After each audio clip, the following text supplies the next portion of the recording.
Bismillahirrahmanirrahim. Assalamualaikum warahmatullahi wabarakatuh.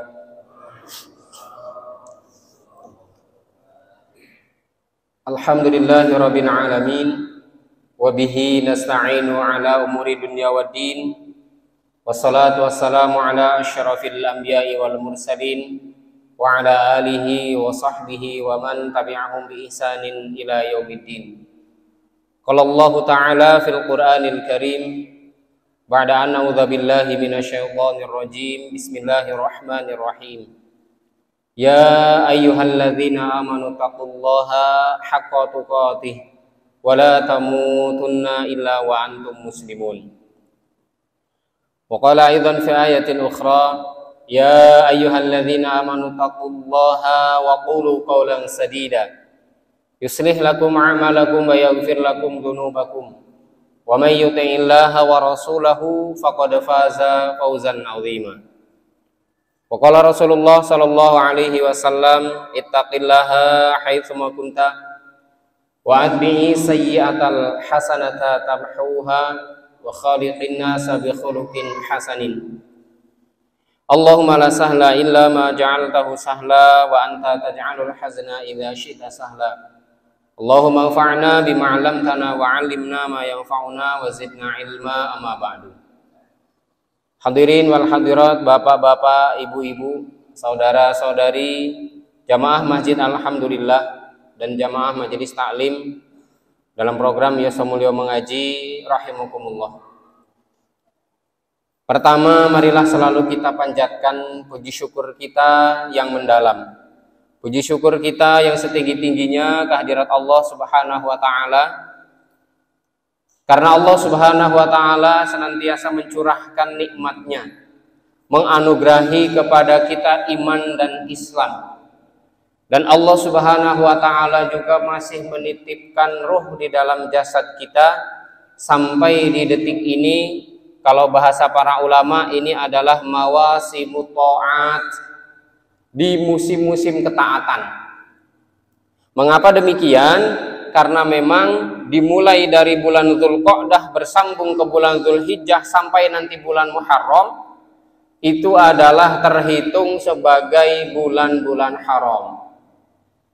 Maka tentunya ketaatan demi ketaatan yang dilakukan oleh hamba-hamba Allah Subhanahu wa Ta'ala akan dilipat gandakan oleh Allah Subhanahu wa Ta'ala. Berbeda nanti nilainya dengan ketika kita melakukan ketaatan di luar bulan haram. Begitupun sebaliknya ketika melakukan kesalahan, kemaksiatan, dosa-dosa, baik disadari maupun tidak disadari, bukan sengaja dan tidak disengaja, Allah Subhanahu wa Ta'ala juga akan melipat gandakannya. Maka sehingga kita berpeluang untuk banyak-banyak beramal soleh. Mudah-mudahan kita juga akan mendapatkan keridhaan Allah Subhanahu wa Ta'ala.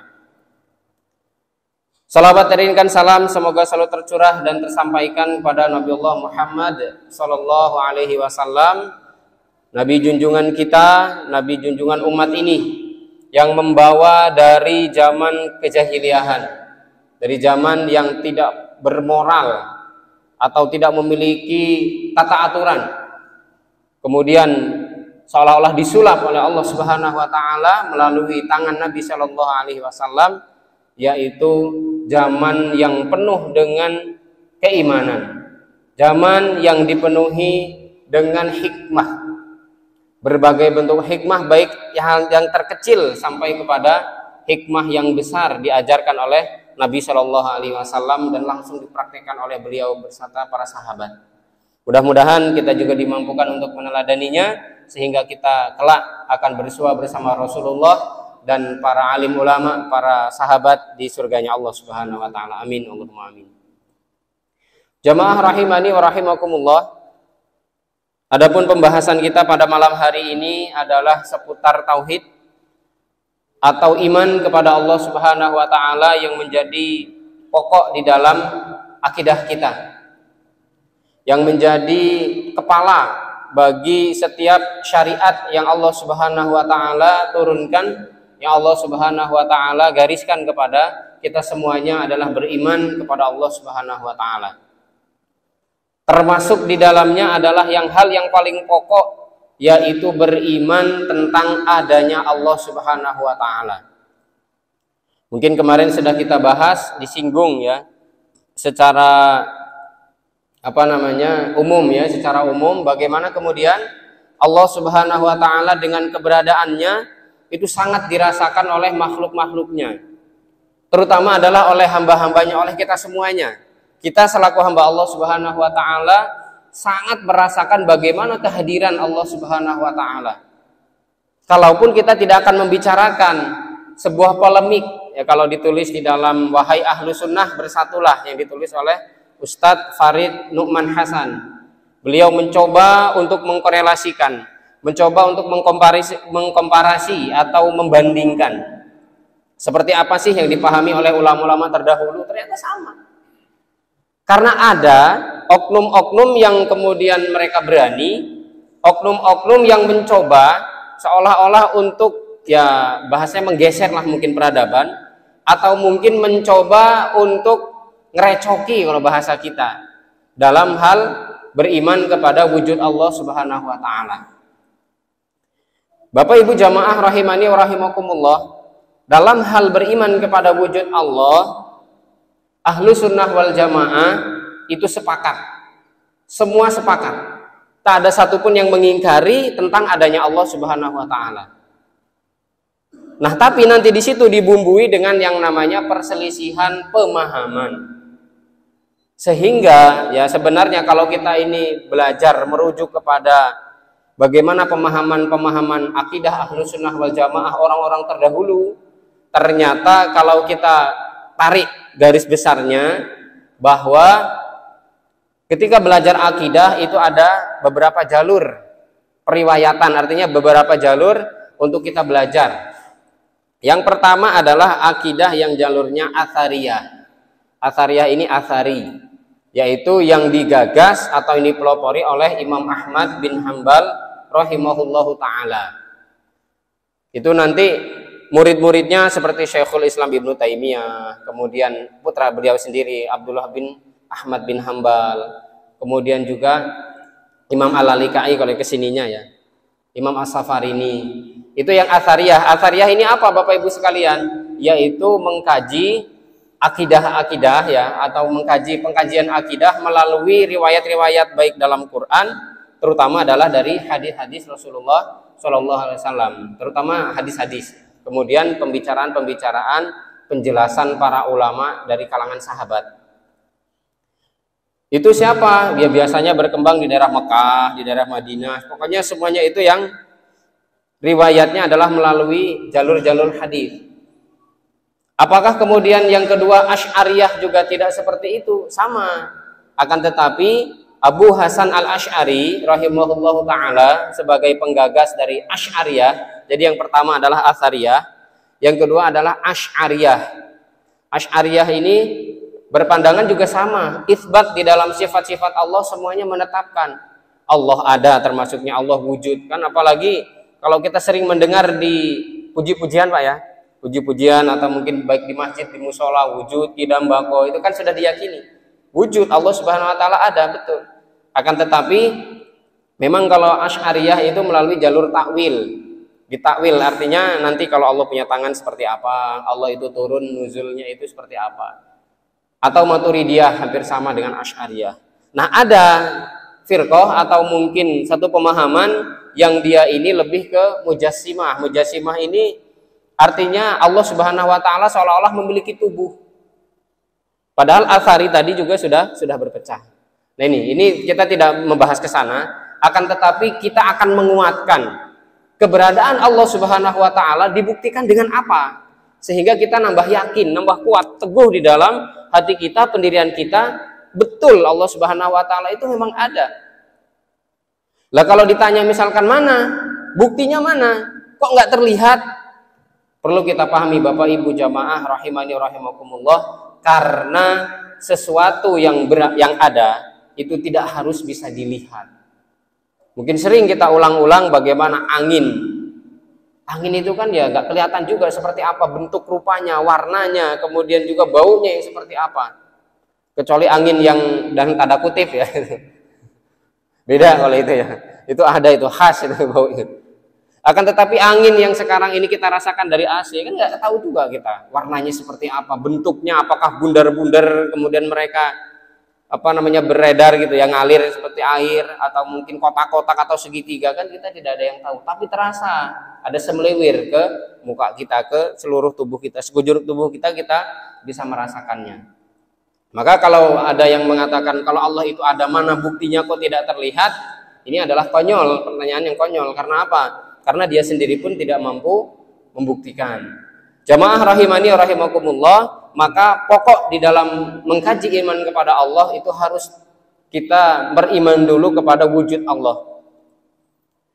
Seolah-olah ilustrasinya seperti ini Bapak Ibu sekalian. Kita dalam keadaan susah ya, dalam kondisi susah payah, dalam keadaan banyak hutang. Ternyata hutang yang kita miliki itu diketahui oleh saudara kita. Syukur-syukur saudara satu kandung lah ya, saudara sekandung kita, atau mungkin ikhwan kita ngaji lah. Ini Pak Fulan ini punya hutang 20 juta loh. Kemana?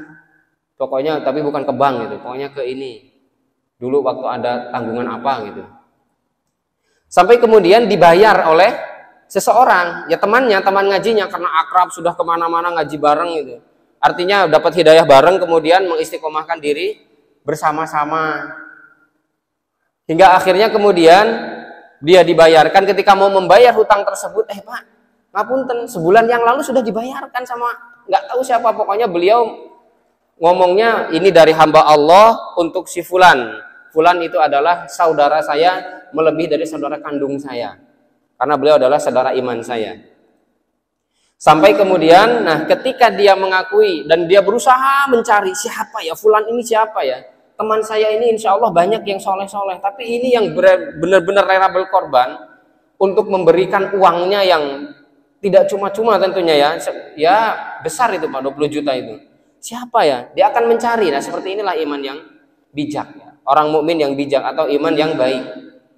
Iman yang hidup, dia akan mencari, tapi bukan kemudian menggambarkan dengan sedemikian rupa tentang Allah Subhanahu wa taala. Nah, ilustrasinya seperti itu. Tapi ada juga ketika sudah dibayarkan ada yang cuek. Alhamdulillah sudah dibayar, anteng, ayem.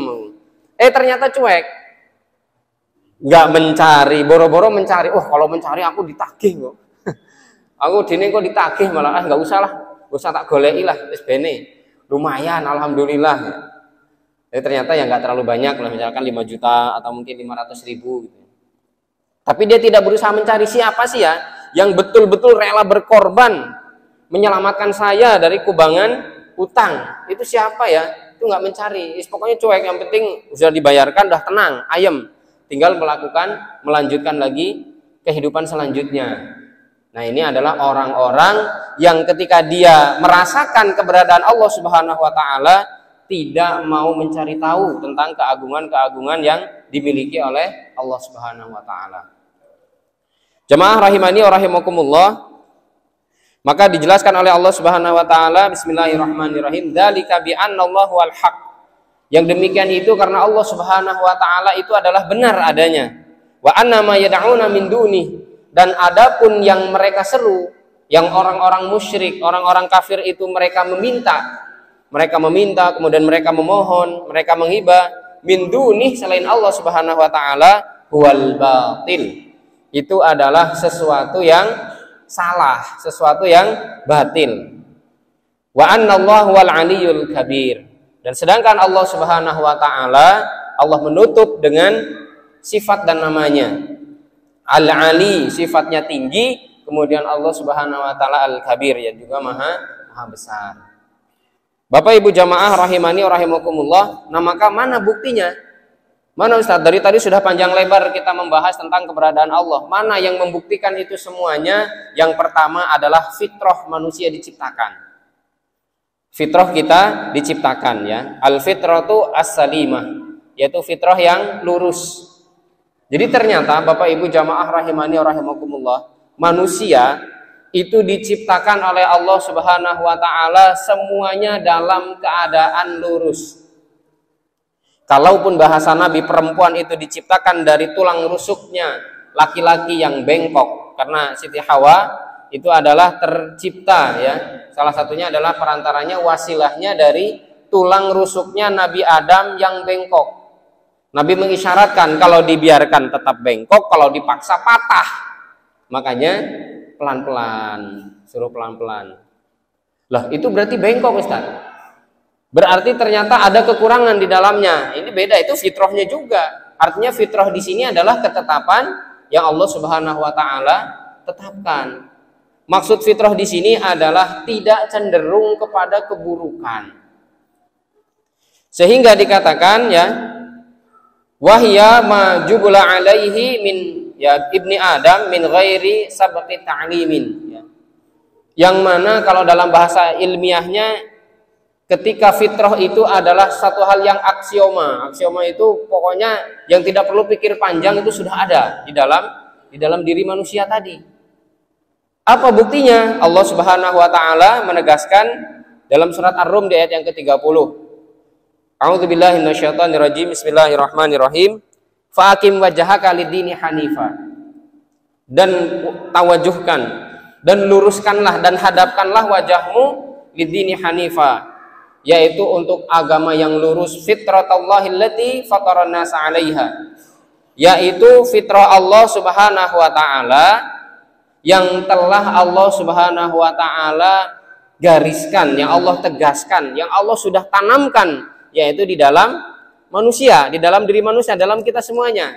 Bapak Ibu sekalian, la tabdila li khalqillah, karena tidak ada pengganti dalam hal ini, dalam menciptakan, yaitu dari Allah Subhanahu wa taala. Dzalika dinul qayyim, dan itu adalah ajaran yang benar. Itu adalah agama yang lurus, walakinna aktsarun nasi la ya'lamun. Akan tetapi banyak sekali manusia yang tidak paham. Jadi fitrahnya kita semuanya ini adalah mengimani, meyakini adanya Allah Subhanahu wa taala. Ditambah lagi dalam riwayat Bukhari, di dalam sahihnya, Nabi Shallallahu alaihi wasallam bersabda, dan sabda ini sering sekali kita dengarkan, sering sekali kita kaji, bahwasanya kata Nabi Shallallahu alaihi wasallam, kullu mauludin yuladu 'alal fitrah. Setiap manusia itu dilahirkan, dia terlahir ke muka bumi, ketika dia ini dilahirkan oleh sang ibunya ya, semua bayi 'alal fitrah, di atas fitrahnya. Al-fitrah di sini para ulama termasuk Imam An-Nawawi rahimahullahu taala, beliau menegaskan, beliau menjelaskan al-fitrah itu adalah siap menerima kebenaran dari ajaran Islam. Itu fitrah. Jadi semua bayi dalam keadaan apapun orang tuanya, siapapun orang tuanya, kalau bayi yang baru lahir ceprot lahir ke muka bumi, itu dia dalam keadaan siap menerima ajaran agama Islam.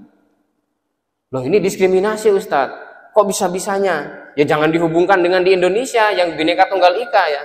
Itu bukan seperti itu maksudnya. Akan tetapi apa? Ini adalah bagian dari ketetapan Allah Subhanahu wa taala. Sedangkan agama-agama yang ada itu juga adalah ujian, kecuali adalah agama Islam. Nah, maka dalam hal ini kita perlu paham, Bapak Ibu jamaah rahimani rahimakumullah, sehingga Allah menegaskan inna dina indallahil Islam. Sesungguhnya agama yang hanya diridhoi oleh Allah Subhanahu wa taala adalah hanya agama Islam. Maka ketika ditegaskan tadi semuanya fitrah, semuanya siap untuk menerima ajaran Islam dengan sepenuhnya, dengan seluruhnya, tanpa pikir panjang, tanpa kemudian banyak pertanyaan. Nabi tapi menegaskan, Nabi melanjutkan lagi, semuanya sudah siap. Bayi-bayi ini meskipun mungkin belum bisa bicara, di dalam melakukan aktivitas pun sangat butuh sekali bimbingan dari orang tuanya. Akan tetapi jiwanya sudah suci, jiwanya itu sudah benar, sudah baik. Akan tetapi selanjutnya, nah kelanjutan setelah ini fa'abawahu, akan tetapi ketahuilah kedua orang tuanya inilah yang menjadi porosnya atau yang menjadi penentunya. Maka kata Nabi fa'abawahu, maka yang keduanya ini atau kedua orang tuanya adalah yuhawidanihi, yang bisa menjadikan mereka orang Yahudi, artinya bayi tadi yang terlahir sebagai Yahudi, au yunassiranihi, atau menjadikan dia seorang Nasrani, au yumajjisanihi, atau menjadikan si bayi ini adalah seorang Majusi. Hadisnya sahih di dalam Sahih Bukhari. Bapak Ibu jamaah rahimani wa rahimakumullah, maka kita perlu yakin bahwasanya ternyata kita semuanya ini kalau terlahir dari rahim yang muslimah, maka sungguh sangat beruntung. Dididik dengan pendidikan Islami, lebih beruntung lagi. Dan juga mati nanti husnul khotimah membawa la ilaha illallah, cukup la ilaha illallah saja, tidak perlu dilanjutkan dengan Muhammadur Rasulullah, juga sudah sangat cukup sekali.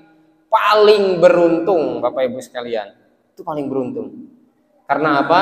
Karena kalaupun harus ditimbang kata la ilaha illallah ini tadi dalam sebuah bitokoh, dalam sebuah kartu yang nantinya akan Allah Subhanahu wa taala jadikan pembela ketika kita di yaumul mizan, ketika ditimbang amal kita, langit dan bumi yang kemudian juga ditaruh di daun timbangan yang lainnya, sungguh langit dan bumi itu tidak mampu untuk menandingi beratnya dari la ilaha illallah. Karena lafdzul jalalah, lafaz Allah ini sangatlah agung sekali. Dan Allah juga berfirman dalam hadis qudsi. Kata Allah Subhanahu wa taala, "Inni khalaqtu ibadi hunafa'a kullahum." Sesungguhnya aku telah menciptakan hamba-hambaku ini lurus semuanya, kata Allah Subhanahu wa taala. Hunafa itu jamak dari hanif, sebagaimana sifat karakter Nabi Ibrahim, hanifan musliman. Hanif lurus, bertauhid, musliman, dan beliau adalah orang yang berserah diri. Maka ibadi di sini berarti jamak, hamba-hamba Allah Subhanahu wa taala. Semua manusia itu diciptakan oleh Allah hunafa, dalam keadaan bertauhid. Artinya seperti itu, dalam keadaan lurus Bapak Ibu sekalian. Kemudian apa yang menjadikan mereka tergelincir? Wa innahum atathumus syayatin. Akan tetapi datanglah setan-setan ke dalam diri mereka.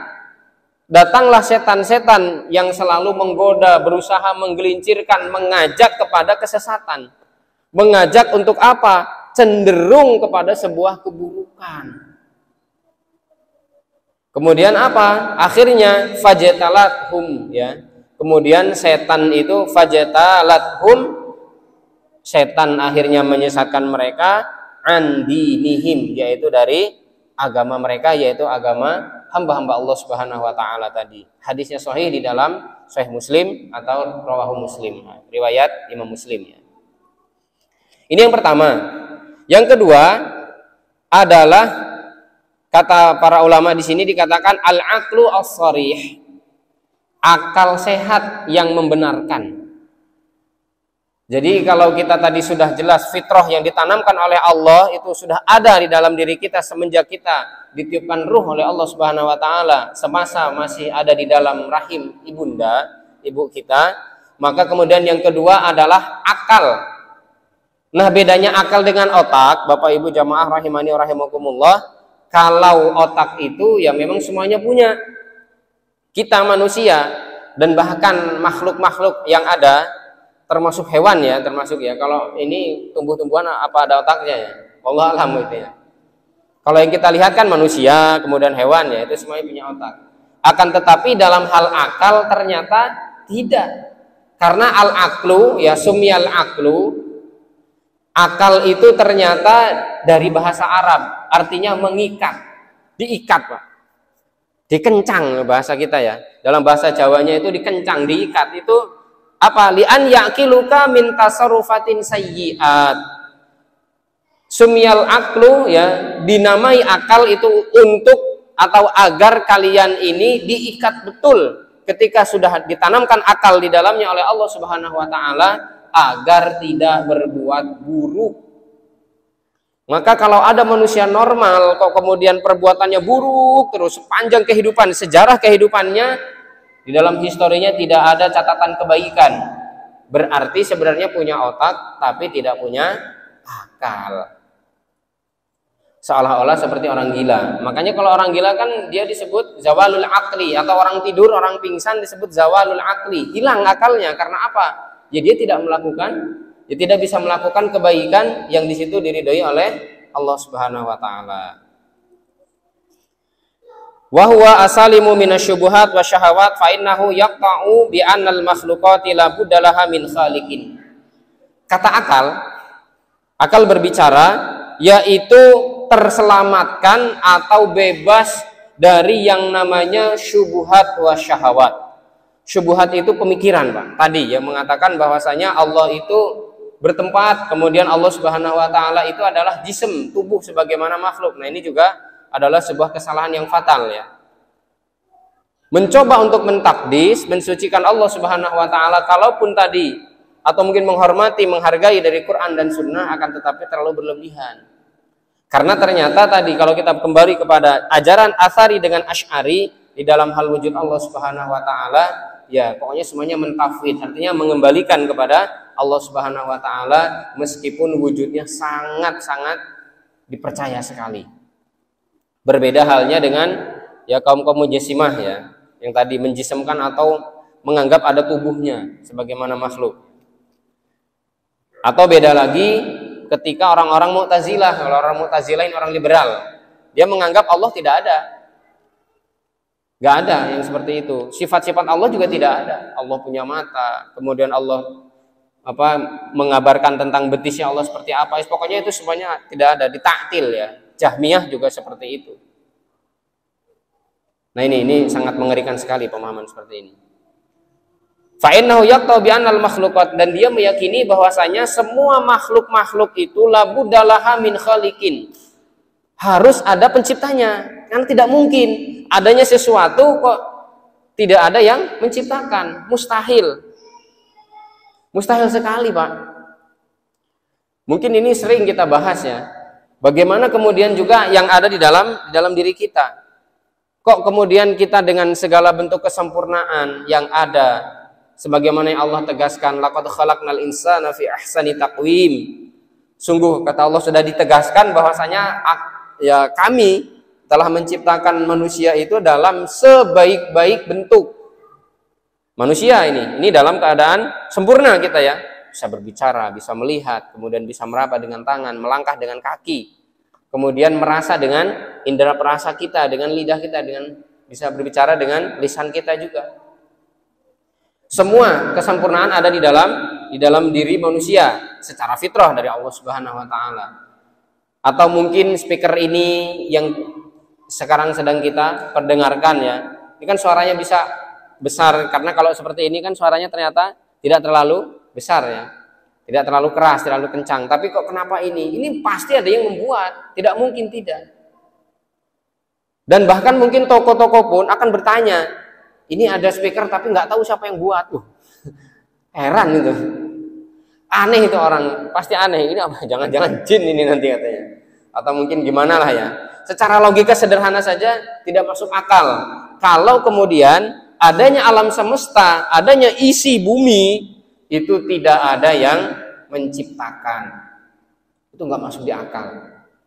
Orang yang mungkin sekelas awam seperti kita pun pasti akan menganggap ini semuanya pasti diciptakan oleh zat yang memang maha agung, yang tentunya dengan keteraturan yang ada di alam semesta, di tata surya ya, dengan keteraturan yang luar biasa, itu tidak mungkin akan diadakan oleh ya makhluk ya. Karena apa? Karena makhluk ini banyak sekali keterbatasannya. Kita ini berpikir saja hanya sebatas dari tempurung kepala kita. Tidak bisa kemudian menjangkau bagaimana kebesaran-kebesaran dari Allah Subhanahu wa taala. Jamaah rahimani wa rahimakumullah, maka ketika Jubair bin Mut'im ya dia disandra oleh pasukan kaum muslimin di dalam setelah perang Badar, kan Rasulullah itu bersama para sahabat itu banyak membawa sandra ya, artinya banyak sekali di situ tawanan-tawanan yang ditawan dari orang-orang Quraisy karena mereka kalah. Itu sudah lumrah, namanya dalam peperangan itu pasti ada sandra, pasti ada yang namanya tawanan ya.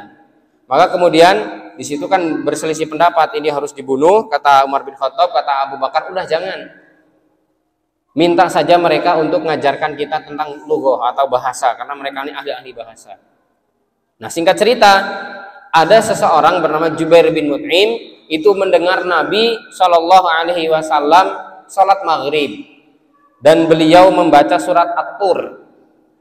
Maka ketika falamma balagha hadhil ayata, maka sampai kepada ayat ini, am khuliqu min ghairi syai'in am humul khaliqun. Apakah mereka ini, orang-orang musyrik ini, meyakini mereka diciptakan oleh Tuhan selain Allah Subhanahu wa taala, am humul khaliqun, atau bahkan mungkin mereka yang menciptakan mereka sendiri, atau mereka yang menciptakan siapa yang ada di sekelilingnya. Ini kata Allah Subhanahu wa taala dalam surat At-Tur ini ya. Kemudian am khalaqus samawati wal arda balla yuqinun, atau bahkan mereka yang telah mengadakan langit dan bumi yang ada, langit yang 7 lapis sampai ke atas, kemudian bumi yang 7 lapis juga, balla yuqinun, akan tetapi mereka juga tidak yakin. Ternyata orang-orang musyrik juga mereka kelabakan ketika ditanya, kamu yang membuat lalat ini. Ketika juga Allah Subhanahu wa taala menantang mereka untuk membuat lalat, ba'udah, yaitu lalat. Ternyata tidak bisa juga. Nah ini, maka akal sehat akan membenarkan yaitu keberadaan Allah Subhanahu wa taala, sehingga kemudian disitulah hatiku tenang, kata Jubair ini. Disitulah awal hidayah masuk ke dalam relung jiwaku, sehingga dia menjadi sahabat yang mulia. Kemudian yang ketiga, jamaah rahimani wa rahimakumullah, bukti bahwasanya Allah Subhanahu wa taala itu adalah al-his al-mashhud ya.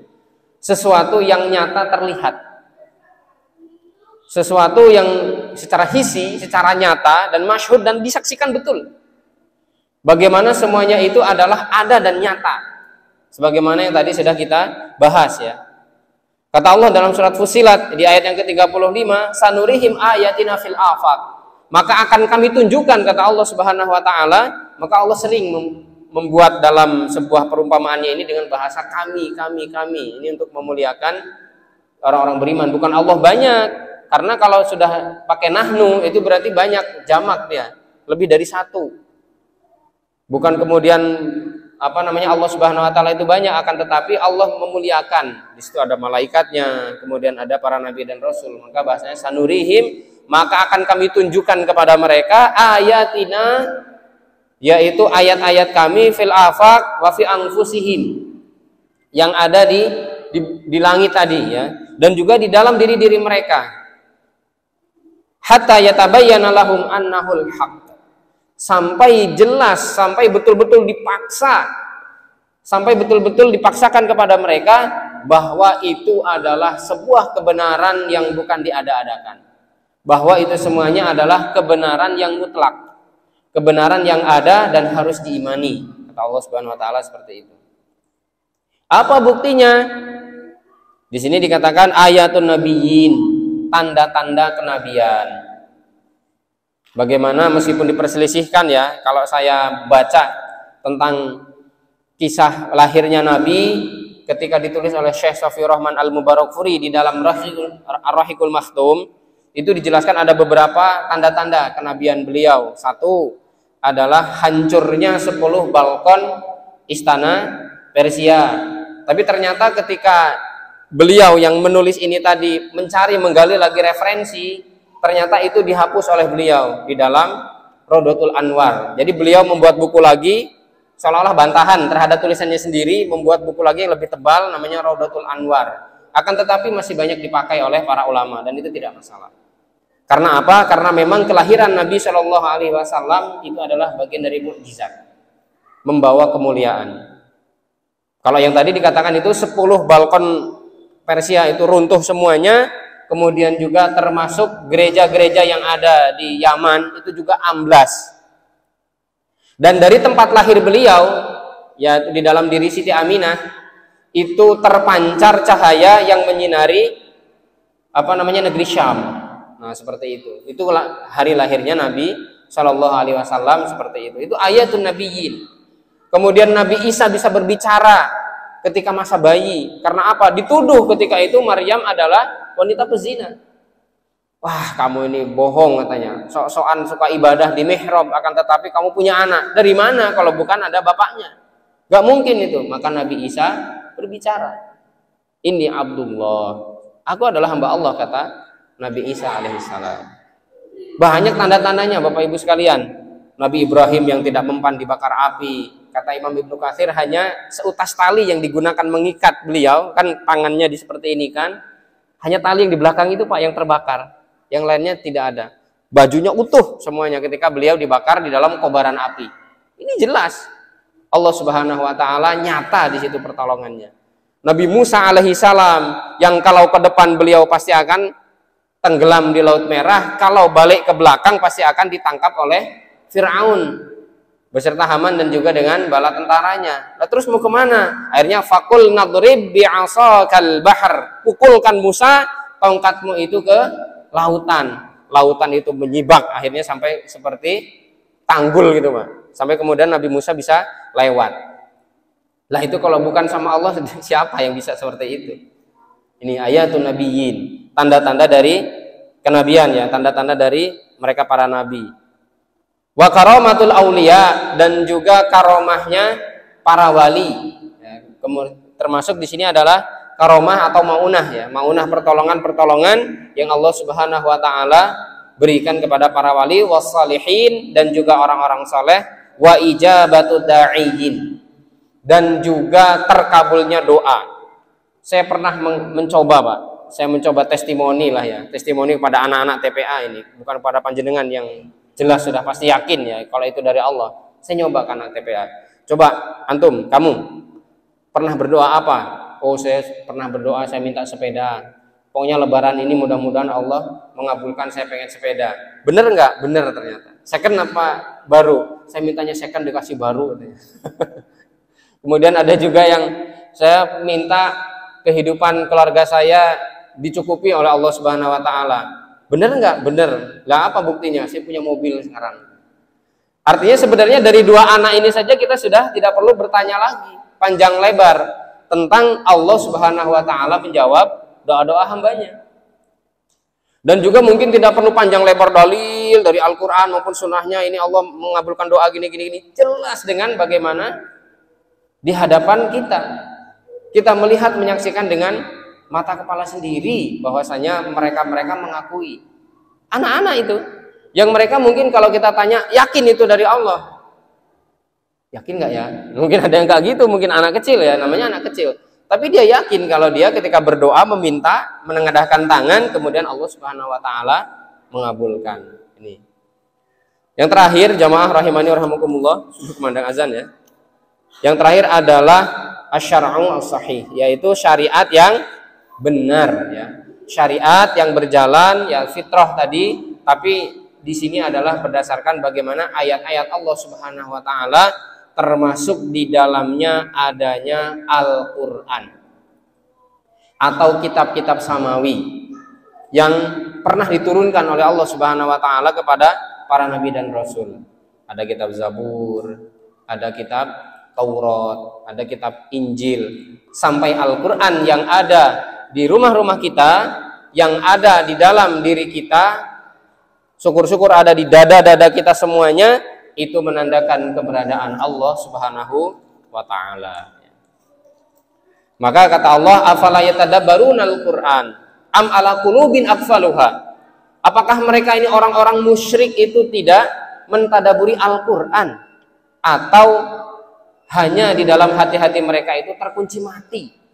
Hati-hati mereka sudah tidak mampu untuk dimasuki dengan cahaya Allah Subhanahu wa taala sehingga tertutup rapat, sudah tidak bisa lagi ada tembus bagaimana kemudian hidayah Allah Subhanahu wa taala kepada diri-diri mereka. Nah, ini Allah menegur seperti itu.